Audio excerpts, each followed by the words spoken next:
সেই প্রসেসটা ৫৩ বছর থেকে পরিবর্তিত একটি নতুন প্রসেসের মধ্যে আমরা যাচ্ছি। তা আপনারা যদি নিছক মনে করেন আগের কয়েকটা ইলেকশনের মতন এটাও একটা ইলেকশন, আগের কয়েকটা হলো দলের সাথে একটু প্রক্রিয়া বা সমঝোতা করে নতুনভাবে ক্ষমতায় যাওয়ার একটু চেষ্টা, আমরা বলবো এটা এবার হবে না। এখন আমরা বাংলাদেশের জাতীয় নাগরিক কমিটি কিছু জায়গায় গোছাচ্ছি।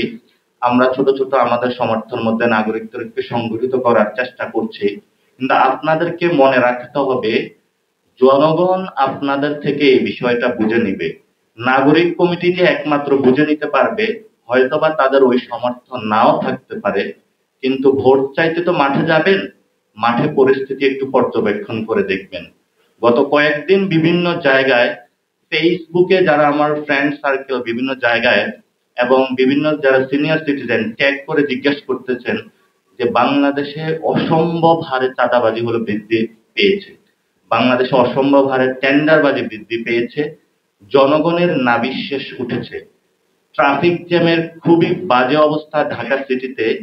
আমাদের ঢাকা সিটিতে ২৪-এর গণ অভ্যুত্থান পরবর্তী সময়ে ন্যূনতম কোনো পরিবর্তন আমরা দেখি নাই। অনেকেই বিভিন্ন রাজনৈতিক দল প্রিভিয়াসলি করেছেন, পরে বিভিন্ন সময়ে সময়ের বাঁকে সিভিল সোসাইটি করেছেন, এখন উপদেষ্টা পরিষদে আছেন। রাজনৈতিক বোধ সম্পন্ন আমরা আপনাদেরকে এখনো মনে করি। বোধ হারাবেন না। মানুষের সামনে খুব বাজে অবস্থা যাচ্ছে। আইন শৃঙ্খলার চরমভাবে অবনতি হয়েছে। দ্রব্য মূল্যর অনেক বেশি মানুষকে এফেক্ট করছে। যদি এই জায়গাগুলো সমাধান না করতে পারেন, তাহলে ভবিষ্যতে আপনাদের সামনেও কপালে অনেক দুর্গতি রয়েছে। সম্মান আপনারা পেয়েছেন, সম্মান আপনারা হারাবেন না। আমাদের সামনে বিচার, সংস্কার, গণপরিষদ নির্বাচন, নতুন সংবিধান, এই কয়েকটি বিষয় ছাড়া নতুন সামনে কোনো পথ আমাদের নাই। এগুলোর সুরাহা এবং সমাধান করেই আমাদেরকে সামনে যেতে হবে। এই জন্য জাতীয় নাগরিক কমিটি পুরো বাংলাদেশে ঐক্যবদ্ধ হচ্ছে।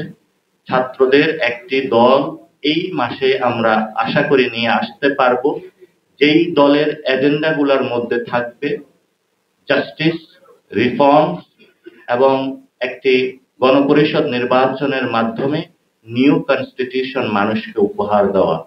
সারা ম্যাম আছেন, অনেকেই কথা বলতে পারে কেন আমরা ৭২-এর সংবিধান বিরোধিতা করি। কারণ ৭২-এর এই সংবিধান দিয়ে গত ৫৩ বছরে কেন আমাদের খুনগুলো আপনারা বন্ধ করতে পারলেন না? ৭২-এর সংবিধানের মধ্য দিয়ে কেন আমাদের বাংলাদেশের ল্যান্ডের মধ্যে ইন্ডিয়ার মতো একটি শক্তিশালী রাষ্ট্র জনগণের উপরে চেপে বসতে পারে? এই ৭২-এর সংবিধানের কারণে আমাদের গত ২০০০ মানুষকে শহীদ করা হয়েছে। এই ৭২-এর সংবিধানের মধ্য দিয়ে আমাদের জীবন, যৌবন সবকিছু আমাদের কেড়ে নেওয়া হয়েছে।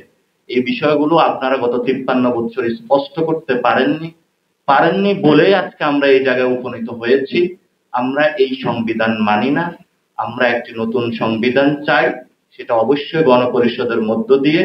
যেই সংবিধানে ৭২-এ বাংলাদেশের অধিকাংশ মানুষকে যেমন খারিজ করা হয়েছিল, দিল্লির এজেন্ডা বাস্তবায়ন করেছিল, আমাদের যে স্বাধীনতার ঘোষণাপত্র সেটা থেকে নতুনভাবে বাংলাদেশকে একটি বিপদে ঠেলে দেওয়া হয়েছিল, আমরা সেই ঘোষণাপত্রে ফিরতে চাই।